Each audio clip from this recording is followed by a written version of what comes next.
Baik, selamat malam semuanya. Saya izin memperkenalkan diri kembali. Saya Natali yang akan menjadi Master of Ceremony sekaligus moderator pada hari ini. Saya mengucapkan terima kasih kepada teman-teman semua yang sudah antusias untuk mengikuti sesi HAZE kedua hari ini.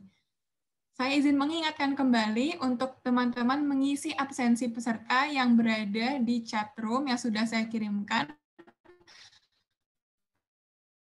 atau melalui bit.ly.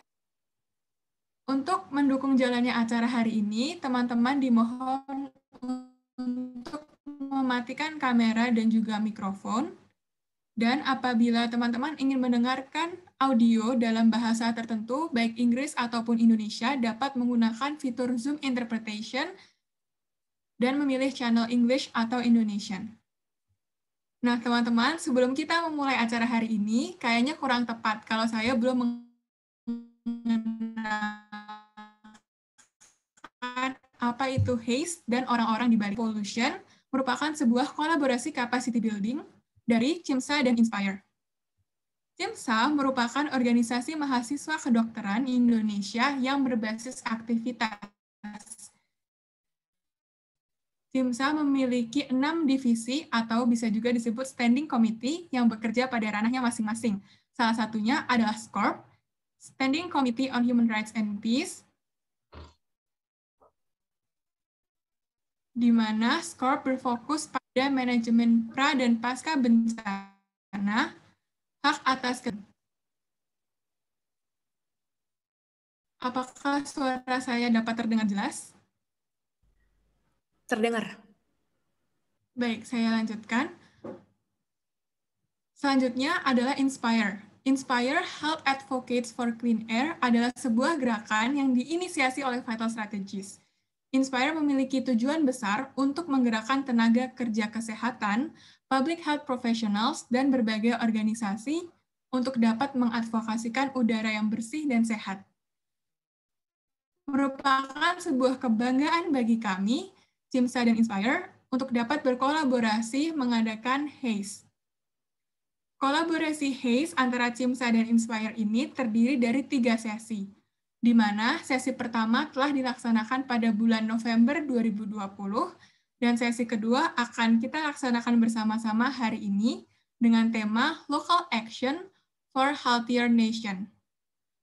Pada hari ini, kurang lebih kita akan membahas mengenai pendekatan manajemen kualitas udara di Indonesia secara berkepanjangan atau sustainable, dan tindakan dalam skala lokal yang bisa dilakukan untuk mengadvokasikan clean air quality.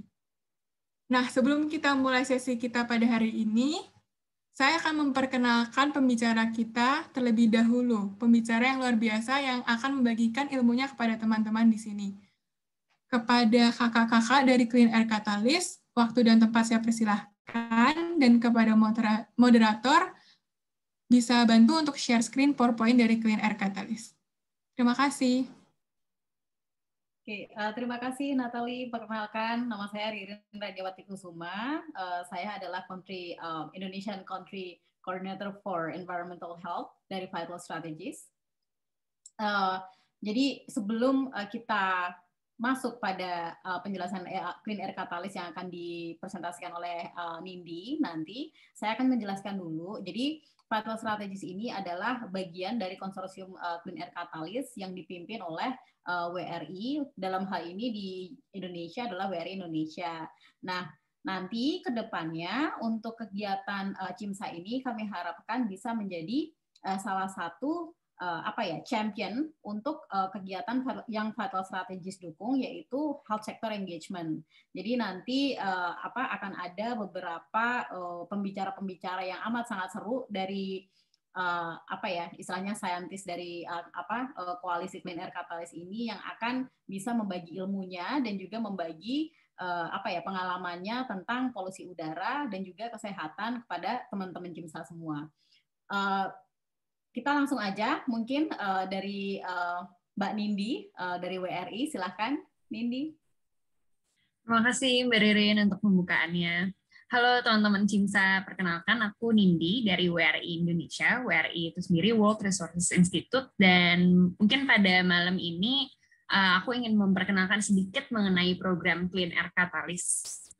Mungkin ke slide selanjutnya.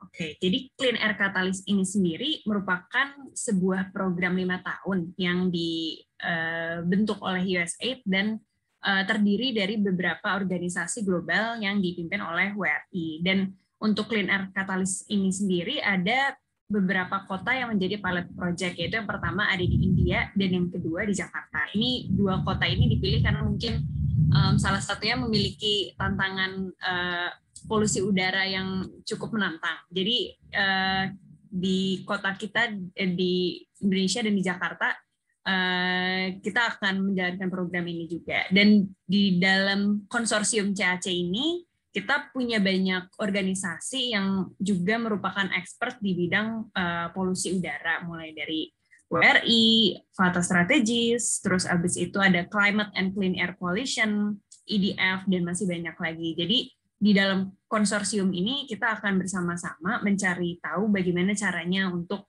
memerangi isu polusi udara, tapi kita bergeraknya berdasarkan sains. Jadi ini yang membuat program ini menjadi menarik. Mungkin bisa next slide. Jadi mungkin sedikit menjelaskan approach dari Clean Air Catalyst ini sendiri. Ini merupakan program yang jangka menengah gitu ya, ini 5 tahun programnya. Dan untuk approach-nya ini sendiri, jadi pertama-tama ketika kita ngomongin masalah polusi udara, pasti kita kan harus tahu sumber polusi udara itu dari mana.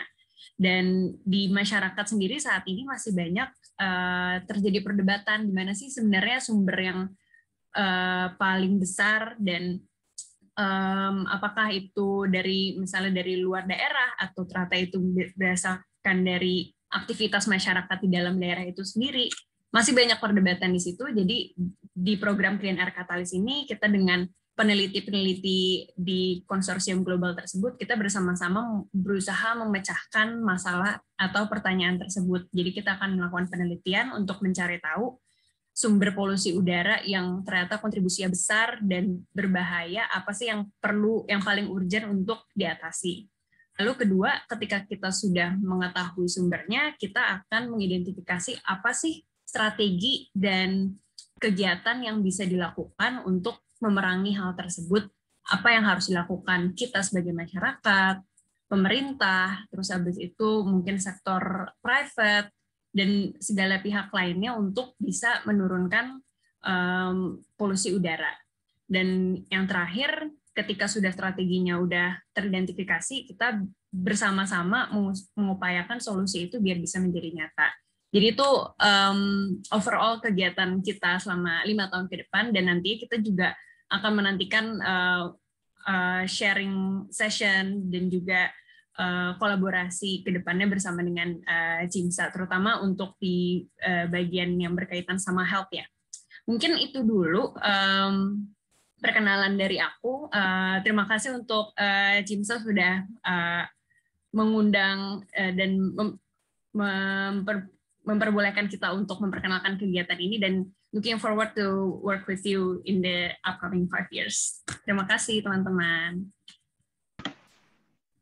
Terima kasih kakak-kakak dari Clean Air Catalyst atas pemaparannya. Semoga bisa jadi inspirasi untuk teman-teman semua di sini. Mungkin lebih gencar lagi untuk memperjuangkan adanya clean air quality di Indonesia, ataupun buat aktivitas-aktivitas yang mendukung agar dapat tercipta sustainable clean air quality. Baik, setelah pemaparan dari Clean Air Catalyst, selanjutnya akan ada pemaparan materi dari Kak Yulia. Untuk waktu dan tempat, saya persilahkan.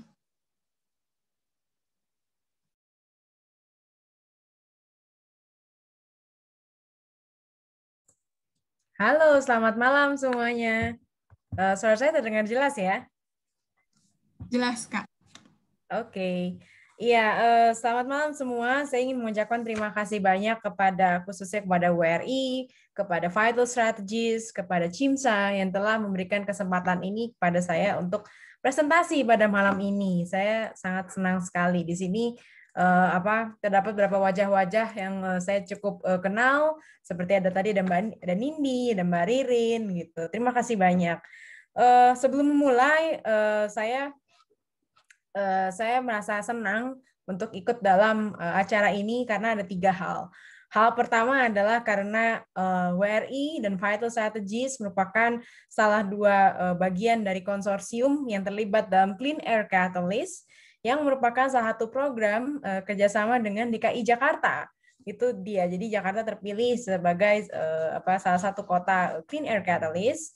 Seperti satunya adalah Indore kan di India. Kemudian yang kedua, saya senang karena pada hari ini saya baru sadar bahwa ternyata baik moderatornya maupun semua panelisnya pada malam ini adalah semua perempuan.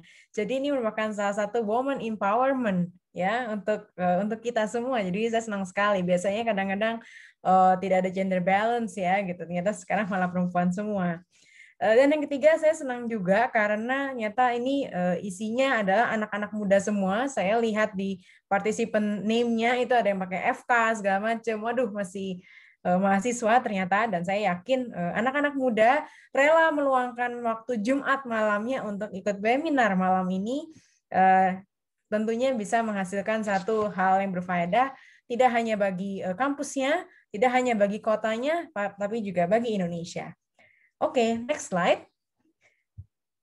Jadi hari ini saya memulai presentasinya dengan kuis dulu. Saya senang dengan pertanyaan, dengan kuis. Kira-kira tolong masukkan di chat box. Kira-kira menurut kalian ini gambar apa ya? Boleh langsung ditulis di chat box. Ya, kira-kira aja. Semua jawaban nggak ada yang salah, nggak ada yang benar. Kira-kira ini gambar apa ya?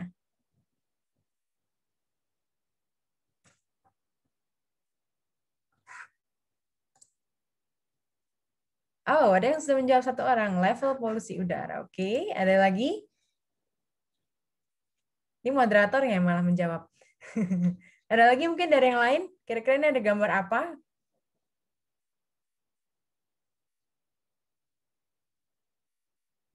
Mungkin next. Ada 1 gambar lagi. Cukup menarik. Nah, kalau ini kira-kira gambar apa? Mungkin bisa pakai feature chat box di bawah.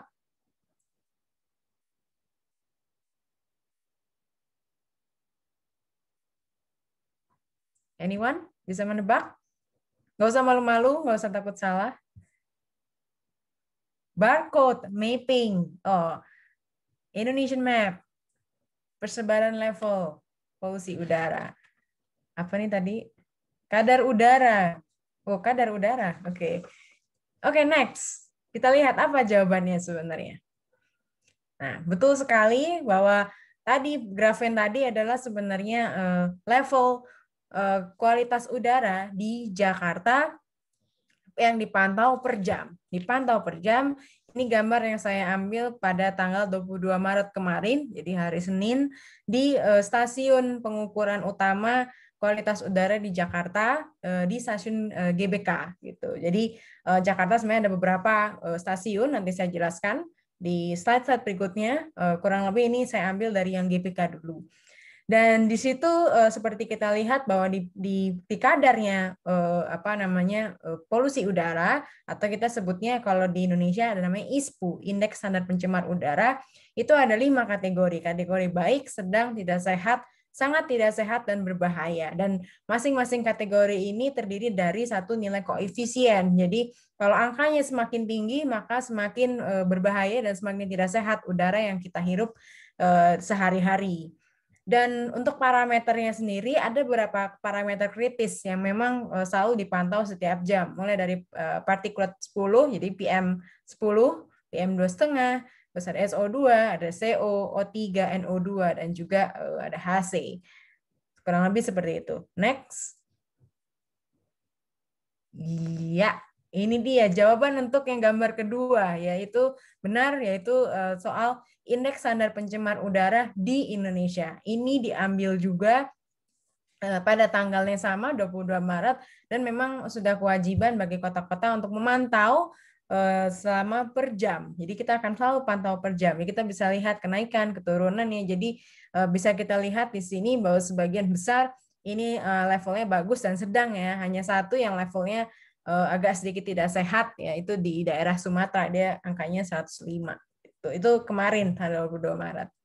Data ini saya ambil dari Indeks Kualitas Udara Kementerian Lingkungan Hidup Indonesia. Next.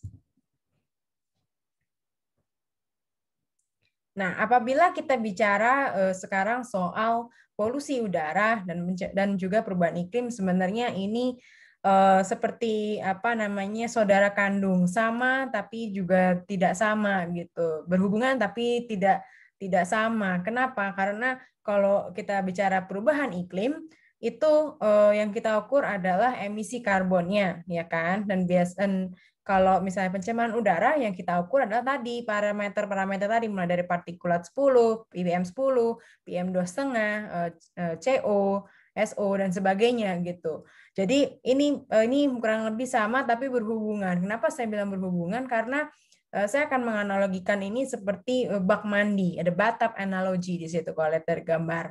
Jadi di sini ada keran. Jadi keran itu kan adalah penyebab sumber pencemaran udara itu yang bisa datangnya dari industri, bisa datangnya dari transportasi atau dari kegiatan konstruksi dan lain-lain. Dan itu kan sepanjang dengan perkembangan kota itu akan selalu bertambah gitu.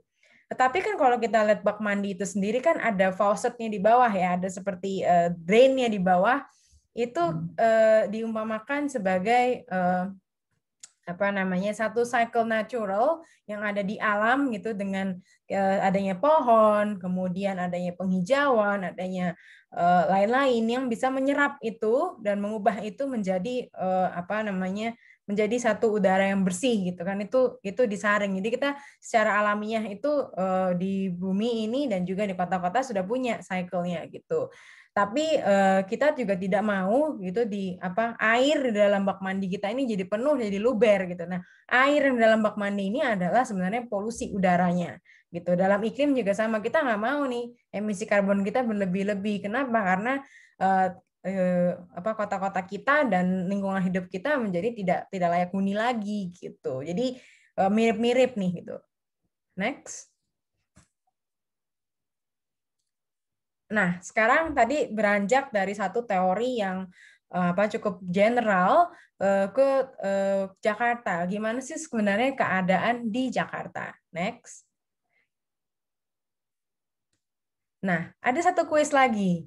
Kira-kira dari gambar-gambar ini, mana yang paling menjadi sumber dominan pencemar udara di Jakarta? Ada yang bisa menebak? Bisa tuliskan langsung di kolom chat. Ada 6 gambar kurang lebih. Jadi gambar pertama saya jelaskan itu adalah gambar mengenai pembakaran sampah di luar gitu ya. Terus gambar kedua baris atas yang kedua yang tengah itu transportasi, baris atas yang ketiga ada pembangkit listrik, kemudian ada yang cerobong asap itu di baris kedua bawah. Ada kegiatan konstruksi dan juga bagian kanan, bagian bawah kanan itu adalah bagian tentang dari debu jalanan gitu ya. Kira-kira menurut kalian semua mana yang paling berpengaruh terhadap kualitas udara Jakarta? Mana yang merupakan kontributor utama bagi pencemar udara di Jakarta?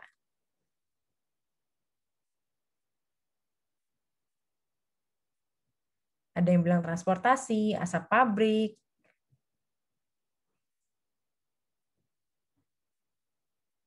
lalu lintas, kendaraan.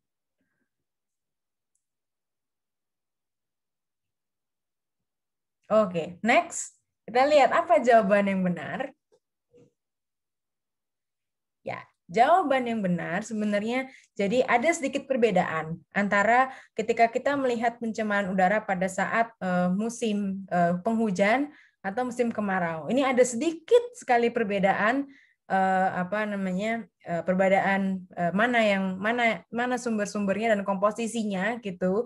Tapi sebenarnya overall above all itu adalah di transportasi. Jadi yang menjawab transportasi itu benar. Transportasi merupakan sumber paling dominan baik itu di musim hujan maupun musim kemarau. Itu menjadi satu faktor dominan baik pencemaran udara di Jakarta gitu. Kita bisa lihat di sini bahwa yang vehicle ex-house itu transportasi ya. Jadi memang degas buangan mobil, kendaraan, motor itu yang warna abu-abu dan itu cukup cukup banyak gitu, cukup dominan gitu dibandingkan dengan yang non vehicular itu kalau di breakdown lagi itu kecil-kecil ya, mulai dari paved road dust itu kecil, open burning tadi kalau bakar sampah di luar, construction, sea salt, soil itu komposisinya sedikit sekali gitu, tidak seperti transportasi yang cukup dominan gitu. Next. Nah, tadi berbicara soal pemantauan kualitas udara. Jadi seperti yang saya sebutkan sebelumnya bahwa di Jakarta ini setiap jam akan memantau kualitas udaranya. Bahkan kita sudah bisa memantau kualitas udara Jakarta lewat smartphone kita. Nanti saya kasih tahu gimana caranya.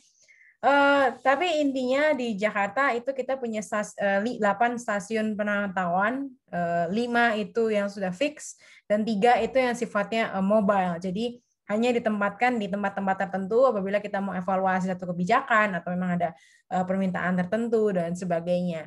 5 yang fix ini memang selalu dipantau dan datanya tercentralized juga di pemerintah pusat. Adalah nomor 1 yang ada di Bundaran HI yang tadi saya tunjukkan. Kemudian ada di Kelapa Gading, di Jakarta Utara, di Jagakarsa, Jakarta Selatan, Lubang Buaya, Jakarta Timur, dan Kebon Jeruk di Jakarta Barat. Jadi memang ini 5 stasiun yang memang selalu dipantau oleh pemerintah Provinsi DKI Jakarta dan itu hasilnya selalu sudah terverifikasi dan kita bisa cek publikasi. Next.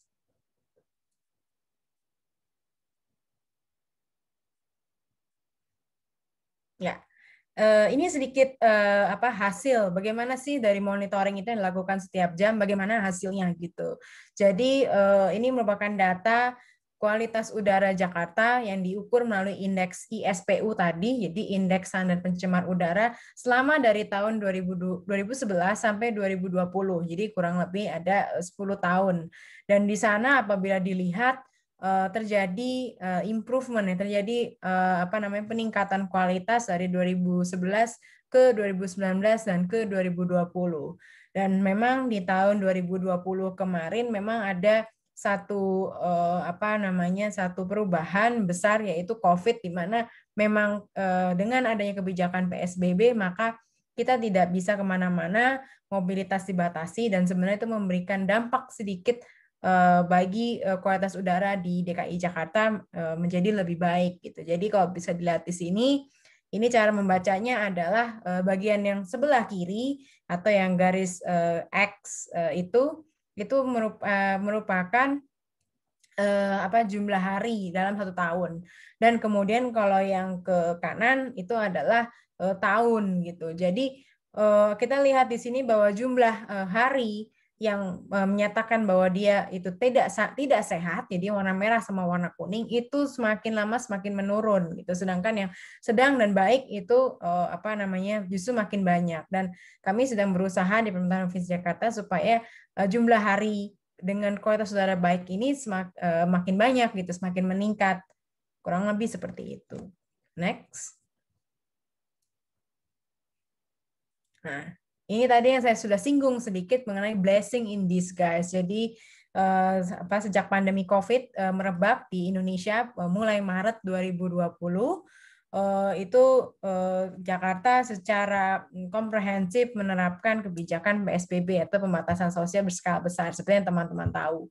Nah, ternyata ini tidak hanya memberikan dampak bagi penyebaran COVID-19 itu sendiri, tapi juga sebenarnya pada kualitas udara. Jadi banyak sekali media-media yang kemudian memfoto dan ternyata nih ada Jakarta punya langit biru juga loh, gunungnya kelihatan dan sebagainya gitu. Jadi memang dengan ada pembatasan sosial berskala besar dan mobilitas yang dibatasi, kita ternyata memberikan dampak pada kualitas udara yang lebih baik gitu dan juga tingkat emisi karbon yang lebih rendah.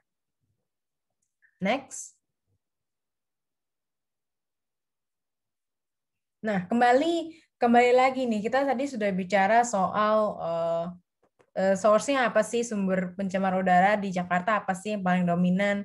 Kemudian bagaimana Jakarta memantau kualitas udaranya dan bagaimana tadi dampak COVID-19 terhadap kualitas udara. Nah, sekarang apa sih yang Jakarta lakukan untuk terus meningkatkan kualitas udara yang ada di Jakarta gitu. Nah, kembali lagi kepada cycle tadi, pada batap analogi tadi, saya sangat suka analogi ini adalah pertama kita lakukan secara simultan antara kita mengurangi sumber pencemaran udaranya langsung dari sumbernya, dan juga kita mencoba mengoptimalkan natural cycle yang ada, siklus alam tadi.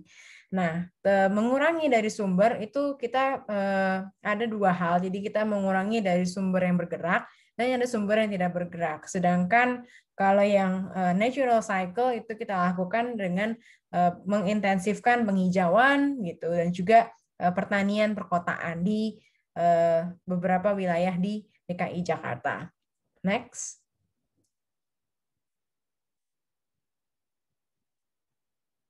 Ini dia sedikit detail-detailnya dan hasil dari yang Jakarta lakukan.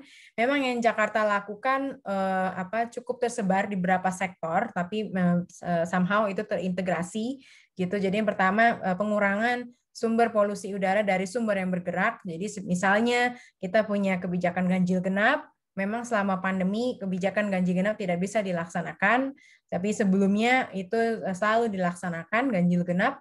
Kemudian yang kedua sekarang sedang gencar melaksanakan uji emisi untuk khususnya pada kendaraan pribadi baik mobil maupun motor. Sudah ada beberapa lokasi yang ada di DKI Jakarta dan bahkan kalian bisa registrasi secara online. Nanti akan saya jelaskan juga kira-kira bagaimana kemudahan-kemudahannya. Kemudian kita juga membatasi untuk penggunaan kendaraan yang sudah lebih tua daripada 10 tahun gitu karena pertimbangan emisi juga. Dan kita pada Februari kemarin baru saja melaunching gitu menetapkan Kota Tua sebagai zona rendah emisi atau low emission zone di Kota Tua. Kemudian tentunya untuk mengurangi sumber polusi dari sumber yang bergerak, kita juga aktif untuk mencoba shift pembangunan mulai dari yang car oriented menuju transit oriented development. Nah, ketika kita bicara transit oriented development, itu tidak hanya mengembangkan transportasi publiknya saja. Jadi seperti misalnya bus, kita punya bus Transjakarta, kita punya MRT, kita punya LRT gitu. Bukan hanya itu, tapi juga kita mendorong masyarakat untuk memiliki paradigma bahwa ternyata kalau menggunakan public transport atau menggunakan transportasi publik itu lebih nyaman, itu lebih menyenangkan. Jadi kami juga dukung itu tidak hanya transportasinya saja gitu, maksudnya benar-benar modanya yang ditingkatkan kualitasnya dan juga rutenya dan juga cakupannya, coverage, tapi juga kita merevitalisasi jalur pedestrian gitu di sejumlah titik di ibu kota, dan ini akan terus berlangsung sampai tahun depan bahkan tahun-tahun berikutnya. Jadi harapannya nanti semua ruas jalan yang ada di Jakarta memiliki pedestrian yang aman, nyaman, dan juga indah. Maksudnya bisa juga kita lihat dan juga bisa untuk foto-foto dan sebagainya. Jadi ini salah satu contoh saja yang ada di gambar ini di daerah Sudirman Tamrin dekat Ratu Plaza gitu, sudah cukup baik dan koneksi dengan baik dengan MRT Koridor 1 dari Lebak Bulus ke Bundaran HI. Dan kemudian juga jalur sepeda, kita sudah ada beberapa jalur sepeda permanen dan juga jalur sepeda pop-up. Meskipun tempatnya masih terbatas, ini akan terus dijalankan. Dan kemudian kita akan ada electric buses, jadi e-buses, jadi bulan ini kebetulan PT Transjakarta sudah melakukan kajian bersama dengan mitra strategis DKI Jakarta yaitu C40 mengenai electric buses di Jakarta, dan harapannya by the end of this year, by the end of 2021 itu Jakarta sudah memiliki paling tidak 100 e-buses untuk bus Transjakarta, sehingga apabila ada electric bus itu akan mengurangi buangan kendaraan gitu. Biasanya kan kalau bus-bus yang sudah cukup lama itu kan asapnya hitam dan segala macam, itu kan salah satu sumber polusi udara ya. Harapannya dengan electric bus tidak ada emisi, jadi bisa lebih berkurang.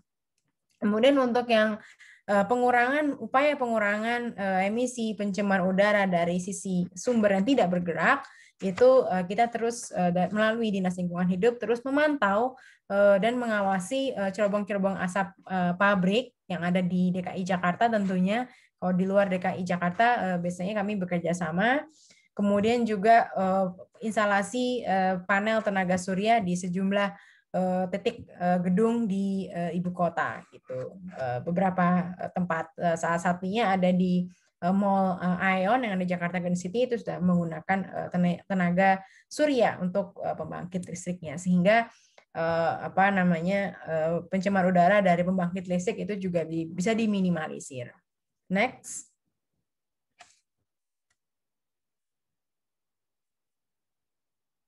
Nah, ini yang kedua adalah soal bagaimana kita mengoptimalkan tadi siklus alam yang ada.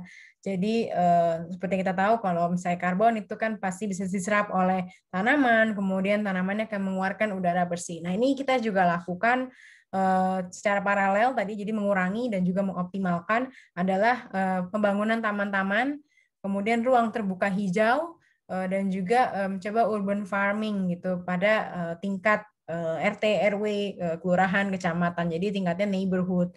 Nah, di sini beberapa contoh saja. Sebelah kiri itu di Bundaran HI ada penghijauan lagi gitu yang cukup masif dengan beberapa tanaman-tanaman gitu, planter box di sekitar Bundaran HI.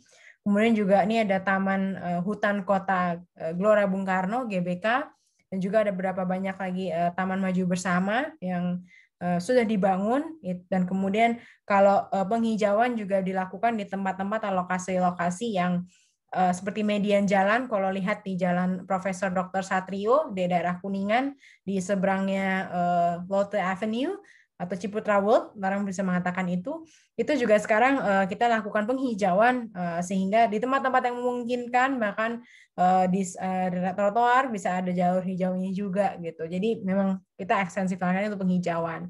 Dan kemudian juga urban farming. Nah, ini salah satu gambar yang paling kecil, itu adalah contoh urban farming yang ada di Balai Kota DKI Jakarta. Next.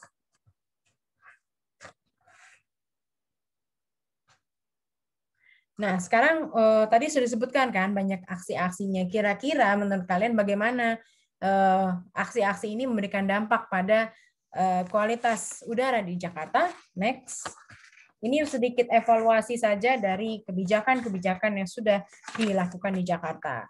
Pertama adalah Car Free Day. Sayangnya, atau HBKB ya, Hari Bebas Kendaraan Bermotor. Sayangnya sama pandemi COVID kita tidak bisa melaksanakan HBKB karena tidak boleh ada kerumunan, tapi ini kami lakukan evaluasi dari tahun 2015 sampai 2018 kemarin. Jadi sepanjang ini kita lihat bahwa terjadi peningkatan yang cukup signifikan dari CO improvement dari CO concentration yang ada di sepanjang Sudirman Tamrin di tempat lokasi HPKB itu berlangsung.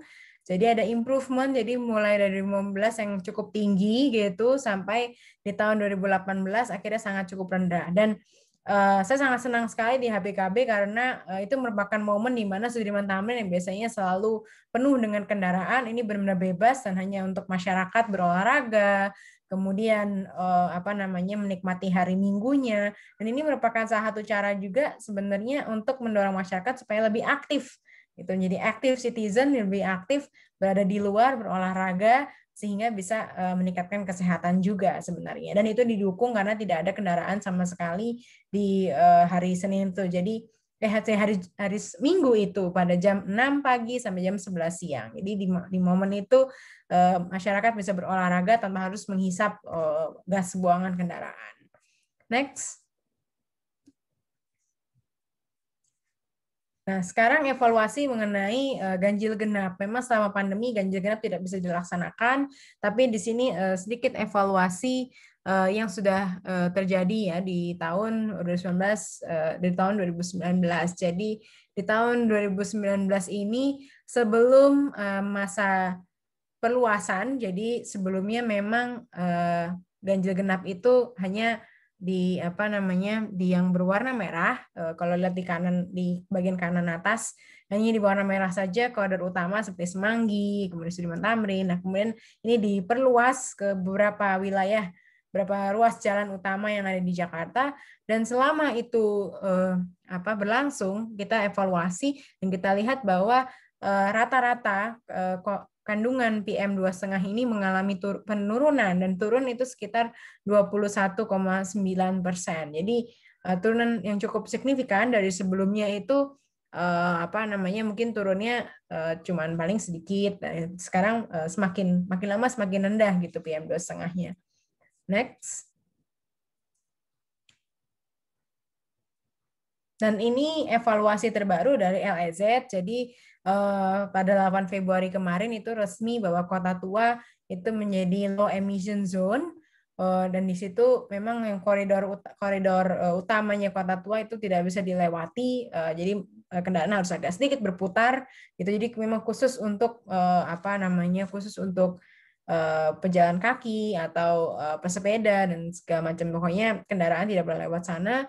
Dan kita bisa lihat di sini evaluasinya adalah pada H-2 sebelum ini dilaksanakan, ISPU Jakarta di lokasi tersebut masih sifatnya sedang gitu, medium. Tapi ketika H-1 masih medium, dan ketika hari H itu menjadi baik. Dan ketika kita ini kalau dievaluasi kembali selama beberapa hari setelahnya, itu sebenarnya juga masih bagus gitu. Ini ada data yang lebih update, dan itu masih sama bahwa kondisi kualitas udara di daerah tersebut, di Kota Tua, itu menunjukkan hal yang sangat baik gitu, mengalami peningkatan. Dan harapannya ini bisa direplikasi di wilayah-wilayah lain yang ada di DKI Jakarta yang mungkin cukup potensial menjadi low emission zone. Dan hal ini kebetulan sebenarnya tidak hanya mendapat sambutan baik, surprisingly, dari masyarakat, tapi juga bagi dunia usaha pariwisata yang ada di sana. Mereka mengatakan bahwa dengan adanya low emission zone ini jadi lebih baik ya, untuk kami yang punya wisata, usaha pariwisata seperti kafe, restoran gitu. Karena sebenarnya mulai Februari sama PPKM itu mereka sudah boleh buka, memang masih dengan pembatasan sekitar 50% dan social distancing, tapi mereka menyambut baik. Kenapa? Karena masyarakat yang mau ke Kota Tua hanya sekedar jalan-jalan itu bisa senang gitu. Oke, next. Sudah diperingatkan waktu saya tinggal 5 menit lagi. Next, ini saya cepat saja beberapa hal. Jadi tadi saya sudah sebutkan bahwa untuk teman-teman ingin mengetahui secara real time itu data kualitas udara di DKI Jakarta, bisa download aplikasi Jaki, dan di situ bisa dilihat mengenai kualitas udara. Itu yang sudah dipantau oleh DKI Jakarta pada 5 stasiun pengukuran. Next. Dan juga untuk teman-teman yang punya kendaraan, baik mobil ataupun motor, jangan lupa untuk melakukan uji emisinya. Dan ini bisa download juga aplikasi uji emisi, bisa daftar dan bisa cari bengkel uji emisinya di mana, dan juga nanti bisa mendapatkan tiketnya. Karena kalau tidak melakukan uji emisi, maka sudah ada penegakan hukum atau sanksi berupa tarif parkir tertinggi di beberapa lokasi, di 3 lokasi, tetapi harapannya ini bisa diperluas lagi untuk sanksinya. Next. Oke, ini tadi berbicara mengenai kolaborasi, mungkin saya singkat saja bahwa harapannya Jakarta ini merupakan city of collaboration. Jadi kita selalu membuka kolaborasi bagi berbagai pihak, baik itu NGO, dunia usaha, oleh masyarakat sendiri melalui komunitasnya dan juga universitas, untuk kita sama-sama sebenarnya mencapai common goal kita apa. Kira-kira masing-masing stakeholder bisa melakukan apa. Ini kita sangat terbuka sekali karena next. Untuk kanal kolaborasi, sekarang Jakarta memiliki 2 kanal kolaborasi. Yang pertama ada JDCN Forum atau Jakarta Development Collaboration Network yang diadakan setiap tahun. Dan tahun ini kemungkinan akan diadakan bulan September atau Oktober. Dan kemudian ada JPPC, Jakarta Public Policy Center. Jadi bagi teman-teman yang punya ide kolaborasi dengan Jakarta, jangan ragu-ragu untuk mengirimkan ke JDCN ataupun JPPC. Next. Oke, hanya pesan terakhir dari saya. Tadi sebenarnya banyak hal-hal yang bisa kita lakukan, mulai dari hal-hal kecil, mulai dari coba uji emisikan kendaraan kalian, kemudian mungkin ganti pilihan transportasinya kalau mau ke kantor, atau mau ke sekolah, atau mau ke kampus, mungkin daripada naik mobil, bisa naik public transportation, sudah aman, sudah nyaman, bisa juga dengan sepeda. Jadi pesan terakhir saya adalah, be part of the solution, but not the pollution. Terima kasih. Terima kasih banyak Kak Yulia atas pemaparannya yang sangat eye-opening buat teman-teman di sini. Pasti banyak yang jadi lebih tahu lagi tentang sebenarnya effort apa aja yang udah dilakukan untuk mengatasi permasalahan kualitas udara ini. Selanjutnya kita akan masuk ke sesi tanya-jawab. Sudah ada pertanyaan yang masuk dari peserta dan pertanyaan dalam bahasa Inggris. Saya coba bacain ya, Kak. My name is Edwin from MMSA UMY. My first question is that Jakarta, as the capital and also the megapolitan city, along with Shanghai, Hong Kong, or New York, have its own problems with regard of the transportation that will generate unhealthy fuel emissions such as SO and CO. How do you plan to put the Paris Agreement in the DKI's policy to alleviate the pollution in big city like Jakarta, which has a lot of complexity? Mungkin itu pertanyaan pertama. Boleh dari Kak Yulia dijawab terlebih dahulu, Kak. Oke. Saya menjawab dalam bahasa Indonesia atau bahasa Inggris? Atau bagaimana? Bahasa Indonesia aja nggak apa-apa. Oke, ya. Terima kasih atas pertanyaannya tadi. Betul, memang Jakarta salah satu megapolitan dan memang megapolitan terbesar di Indonesia kalau menurut studinya Kementerian PUPR dan juga EDB yang dilakukan tahun 2018, dan saya yakin itu masih sama. Tidak hanya Jakartanya, sebenarnya Jabodetabek itu is even the big metropolitan di Indonesia. Mengenai Paris Agreement, sebenarnya ini ada sedikit perbedaan nih antara polusi udara dan Paris Agreement. Paris Agreement itu banyak berbicara mengenai aksi perubahan iklim, dan memang di Indonesia pada tingkat nasional itu sudah ada namanya rencana aksi nasional pengurangan gas rumah kaca dan rencana aksi nasional adaptasi perubahan iklim. Itu pada tingkat nasional. Pada tingkat Jakarta, pada tahun 2012, Jakarta sudah punya nih rencana aksi daerah iklim, adaptasi perubahan iklim, dan rencana aksi daerah emisi gas rumah kaca, yang saat ini sebenarnya sedang diperbaharui, karena itu kan tahun 2012.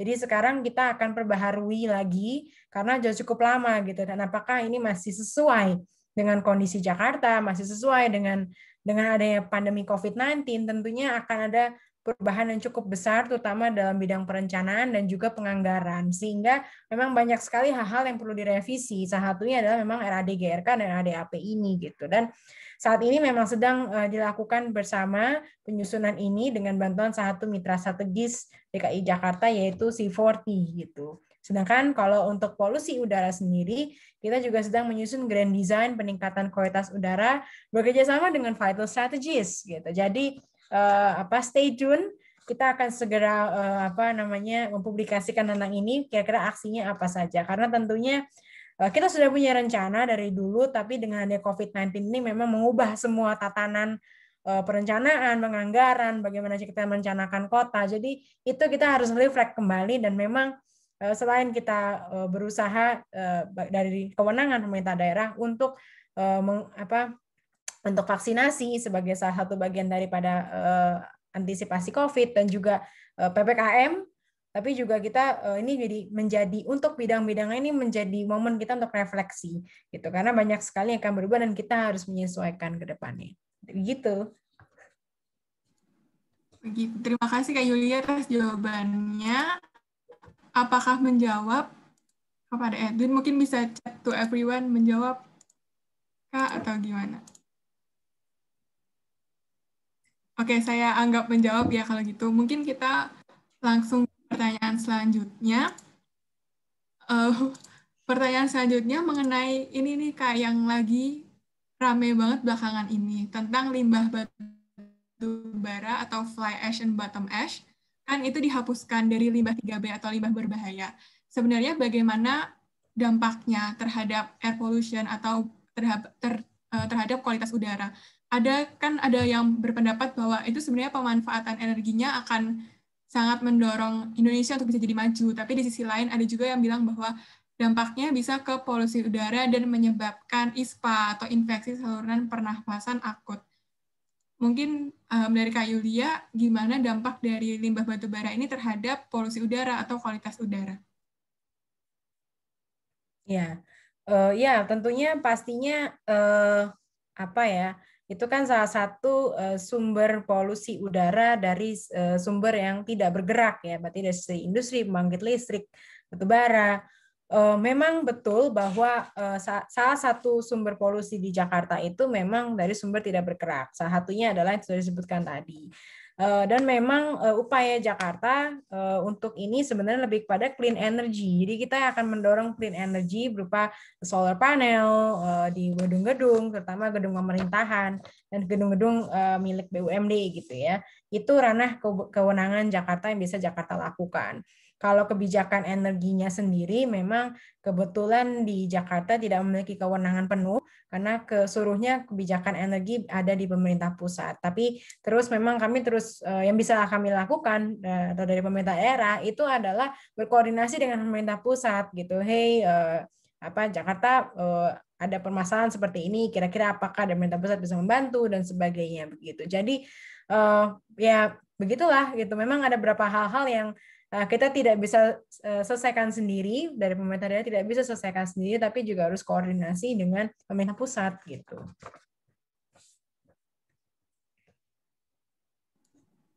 Baik, terima kasih Kak untuk jawabannya. Berarti ini kembali lagi ke upaya daerah masing-masing, namun juga pasti tetap harus dikoordinasikan dengan pemerintah pusat, begitu ya Kak ya? Ini betul. Terakhir, karena kita keterbatasan waktu, panel surya merupakan salah satu langkah yang bagus untuk mengurangi produksi polutan. Namun saya pernah mendengar bahwa panel surya kurang cocok dengan udara di Jakarta, dan limbah panel surya tersebut akan lebih berbahaya dari limbah lainnya. Bagaimana pandangan Kak Yulia terkait hal ini? Terima kasih. Ya, boleh sedikit diulang tadi terakhirnya kok agak putus ya suaranya. Oh, maaf. Saya pernah mendengar bahwa panel surya ini kurang cocok dengan udara di Jakarta, dan limbah panel surya akan lebih berbahaya dari limbah lainnya. Bagaimana pandangan Kak Yulia tentang hal ini? Begitu, Kak. Oke. Ya, makasih. Saya bahkan juga baru dengar nih mengenai limbah panel surya gitu, karena menurut saya renewable energy itu baik untuk didorong ya. Maksudnya tidak hanya panel surya, tapi juga tenaga angin, tenaga air. Kalau tenaga air kan kita punya ya di beberapa wilayah di Indonesia gitu. Cuman kalau di Jakarta karena kita tidak punya sungai yang gede banget, kita tidak punya, karena kalau tenaga listrik pembangkit listrik tenaga air atau PLTA itu ada beberapa spesifikasi teknis ya. Jadi lokasi airnya sendiri itu harus cukup deras ya kan, karena kalau deras itu dia baru bisa memutar motornya, generatornya, dan juga harus ada di ketinggian tertentu, di elevasi tertentu, sehingga dia bisa itu semakin deras dan bisa di-generate gitu. Sayangnya Jakarta tidak punya privilege untuk punya itu. Itu satu. Kemudian yang kedua, kalau tenaga angin juga tampaknya angin di wilayah Jakarta itu tidak cukup kencang, tidak seperti di negara-negara seperti Eropa yang anginnya kencang sekali gitu, sepeda aja bisa melayang. Kita tidak punya yang seperti itu. Mungkin ada di beberapa daerah di Indonesia, karena kita juga ada, tapi itu biasanya agak di rural areas dan itu agak di bukit tempatnya, jadi memang bisa menangkap angin. Satu-satunya yang kita punya abundant resources adalah tenaga surya. Jadi memang itu yang kita bisa dorong. Apalagi Jakarta kan panas sekali ya. Jadi itu kita bisa tangkap panel surya tersebut, kita tangkap mataharinya untuk menjadi tenaga listrik kita gitu. Jadi kita punya renewable energy, dan memang untuk sektor energi memang sudah ada dari pemerintah pusat bahwa mereka juga akan mendorong untuk pengurangan emisi karbon dan rangka pengurangan emisi karbon di Indonesia sebagai komitmen Indonesia terhadap Paris Agreement tadi sudah disebut, terhadap SDGs juga, itu memang dari sektor energi gitu. Jadi memang Jakarta bisa berkontribusi di sana.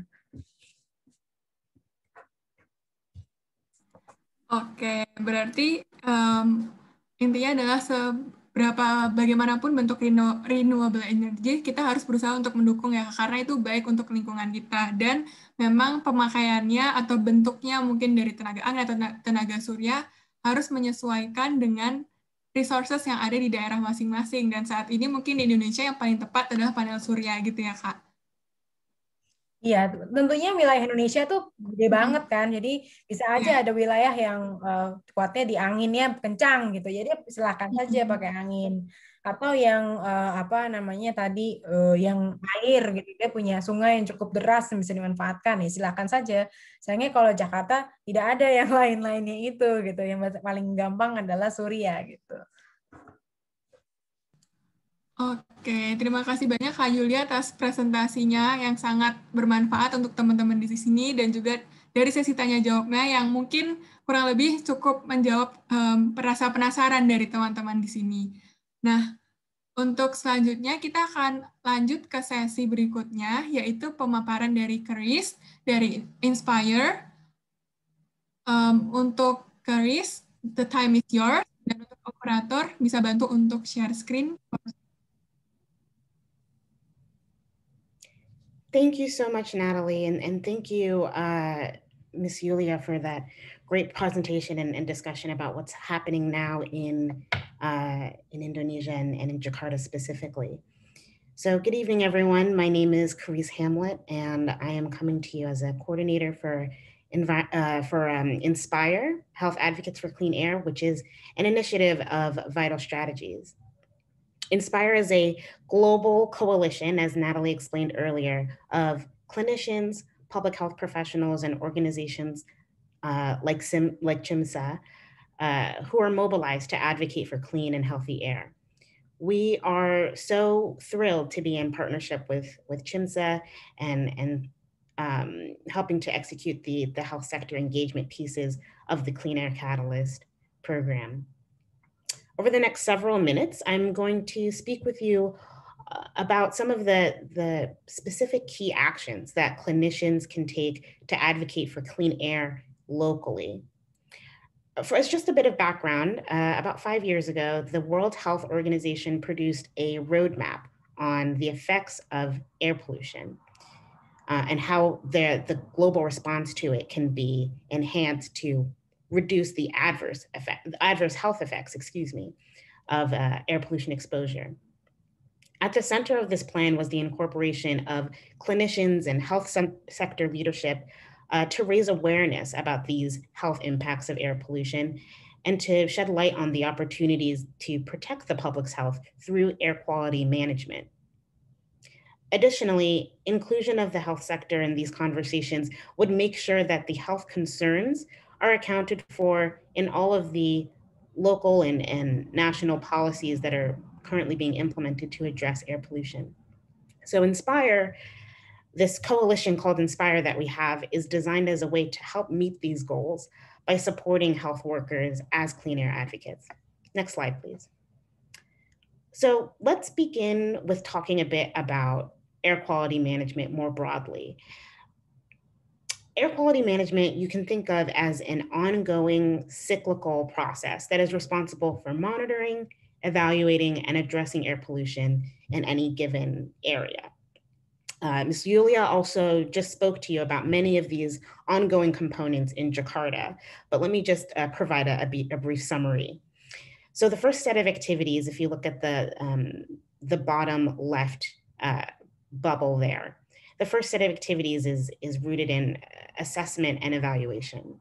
This includes measuring ambient air quality, measuring the emissions from different sources, modeling those emissions and pollutants in the atmosphere, and of course, assessing the impacts on health. Next, if you see at the bubble at the top of this triangle cycle here is policy, planning, and coordination.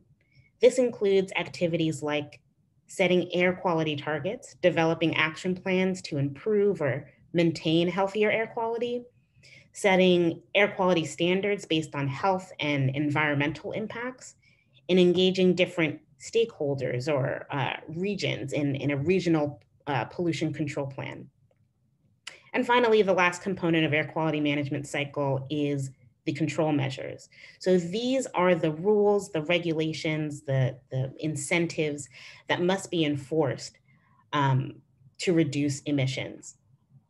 The controls measures must then be assessed and evaluated for how well they're managing air quality and reducing pollution. And then of course, the whole cycle starts again. But in this air quality management cycle, where exactly do clinicians as clean air advocates come in? Next, please. Every step in this process requires public demand and political will to move forward. And that is exactly what the role of clinician advocates, that's the role that they can play, to engage with their community and raise a dialogue specifically about the health burdens of poor air quality, and increase public demand and political will for immediate clean air action. Next, please. Air pollution is a global problem, but it has very local solutions.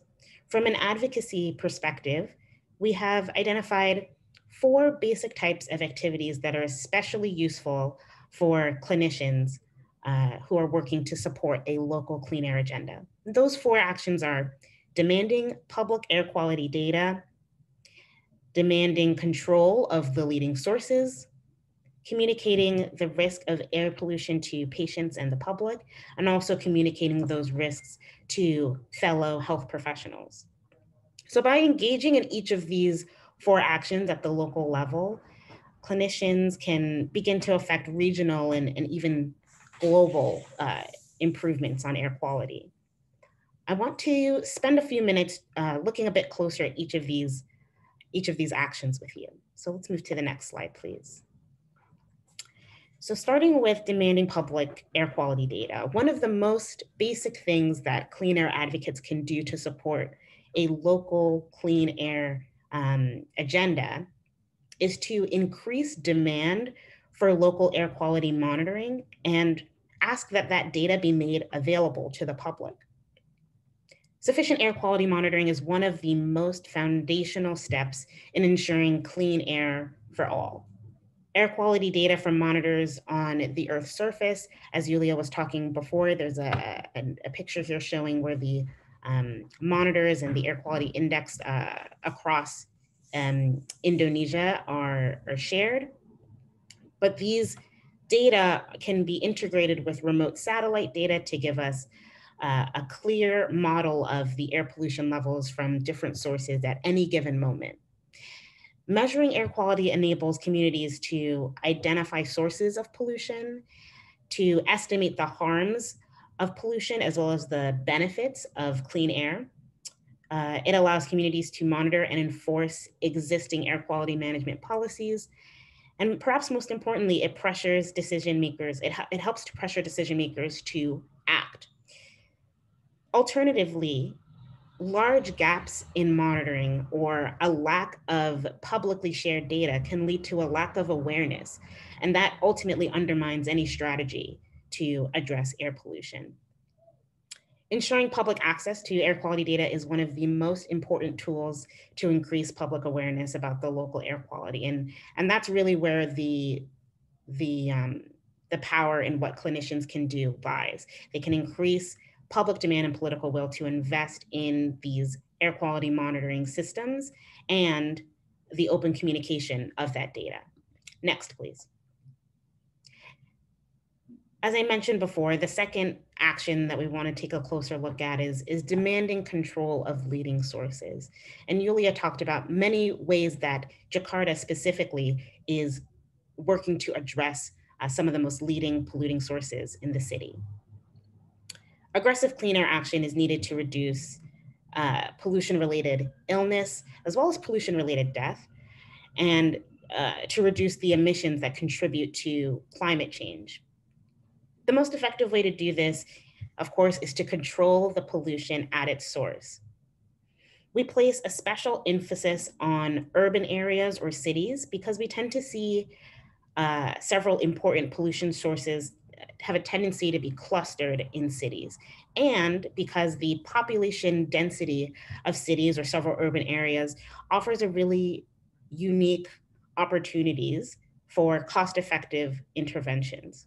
For example, the compact urbanization that we see in many cities often lends itself quite easily to public transit schemes, active transportation interventions like cycling or walking.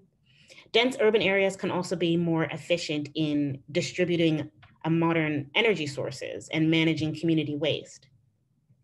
And then, of course, urban areas tend to be home to a growing middle class of people who tend to be more empowered to demand improvements in their community and demand improvements directly from local leaders.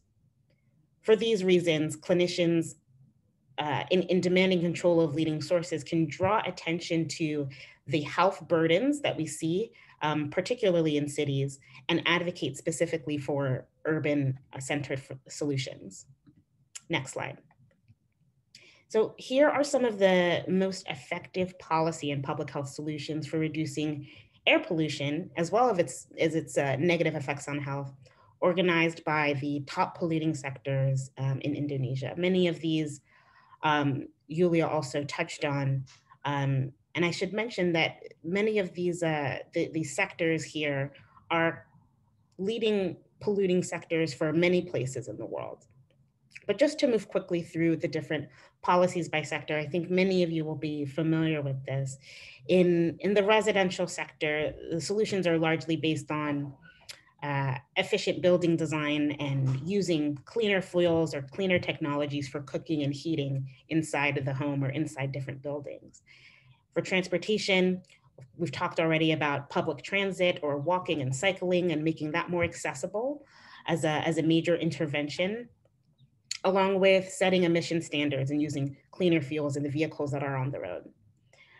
Bans on waste burning and greater investment in cleaner waste management technologies can be quite effective in reducing pollution from trash burning. Similarly, regulations for more efficient technologies, again, cleaner fuels, regulations that enforce routine maintenance of different machinery, and finally, financial incentives for industries can reduce emissions from the industry sector, as well as the power and the energy sector. And finally, the forest management helps reduce pollution from fires by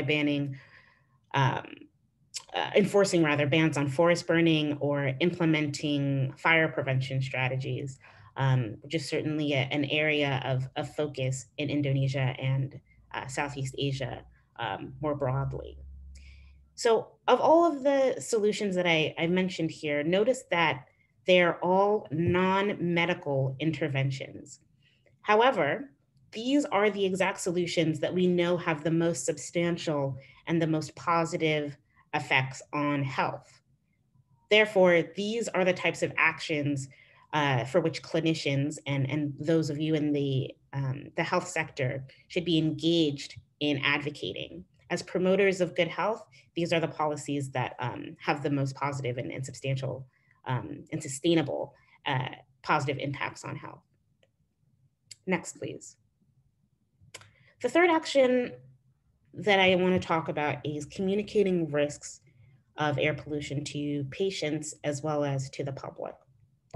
While air pollution poses a serious health risk to everyone, people who are especially vulnerable to air pollution, including especially those of us with chronic lung diseases, are just especially more vulnerable to air pollution exposure. It can make symptoms like symptoms from asthma or chronic obstructive lung diseases like emphysema much worse. Knowing this, clinicians should be prepared to advise their more vulnerable patients or vulnerable members of the public to be aware of the air quality in their environment, especially if they are in a place where there may be sudden changes in air quality. As Julia kind of touched on, these could happen seasonally, or if they're next to a particularly polluting source, or in an area where there's a great deal of smoke from forest fires or trash burning and so on. Can also advise them to remain indoors as much as possible on those poor air quality days to limit their exposure to air pollutants. Or even when spending time outdoors, to try to avoid those areas that have known pollution sources or especially poor air quality. Short-term public health advice can also commonly come in the form of advisories to use filters and masks.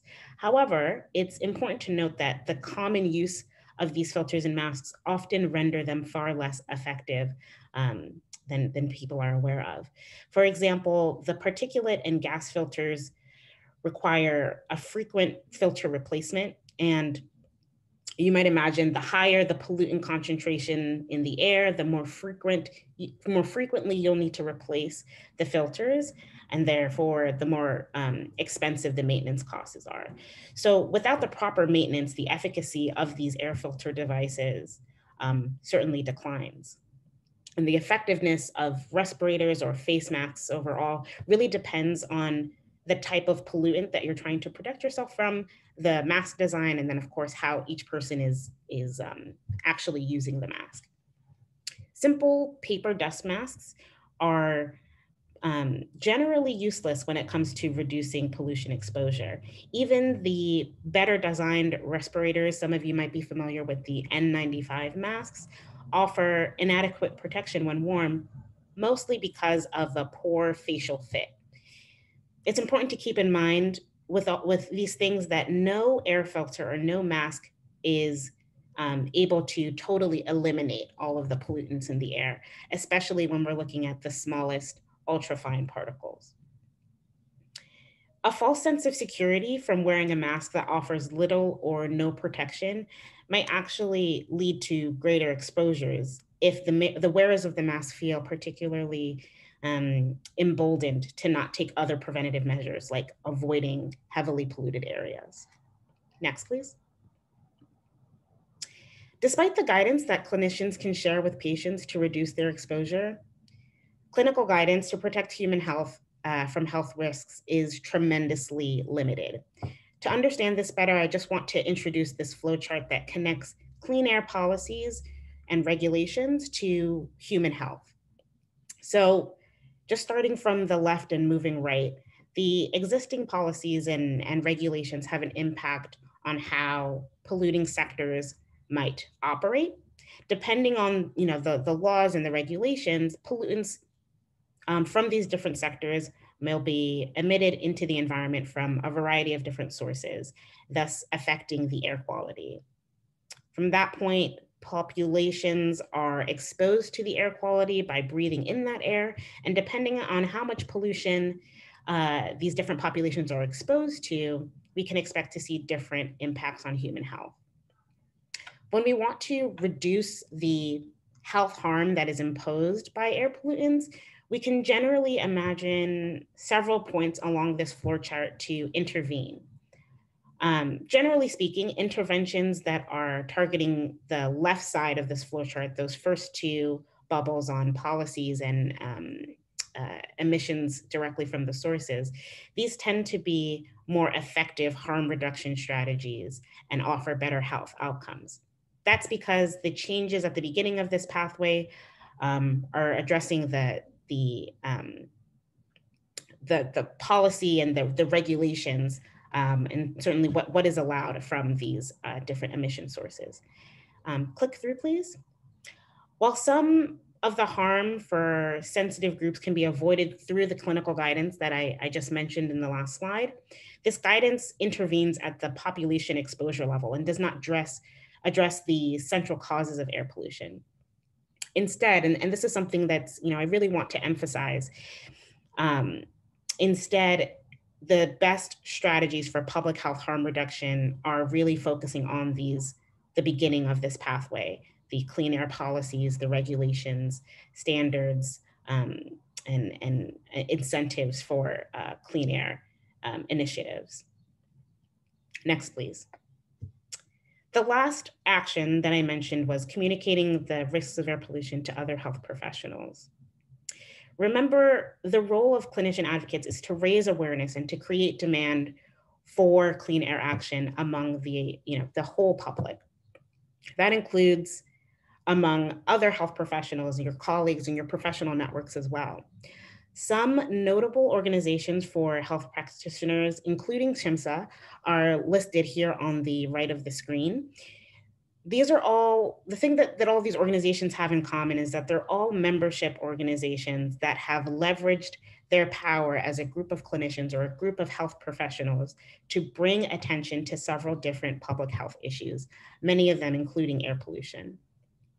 Some of these organizations have done this through regional meetings that feature symposia on air pollution and its health effects. Others have developed entire public campaigns or policy agendas to support their specific cause. For all of them, however, communicating about the health risks of their issue and the need for immediate public health action to fellow health professionals was a foundational and a crucial step. Next. So as I mentioned many times over the last few minutes, that this public demand and political will are absolutely necessary to push clean air action of any kind forward. Historically, civil society movements and advocacy and the media coverage that they attract have been major drivers of environmental protection movements through building this demand. So our 4 local actions, demanding publicly available air quality data, demanding the control of leading pollution sources, and communicating the risks of air pollution to patients, the public, and fellow health professionals. These all contribute to building that public demand and supporting that political will to address cleaner action through air quality management. And by focusing on these actions, clinician advocacy can certainly increase this demand, awareness, and political will, specifically for the long-term strategies that improve air quality to address the chronic health harms of air pollution. So thank you everyone for your time and for your attention and for letting me speak a bit about the actions that Inspire supports clinicians in executing. And with that, I will turn back over to Natalie to talk about our breakout activity for today. Thank you.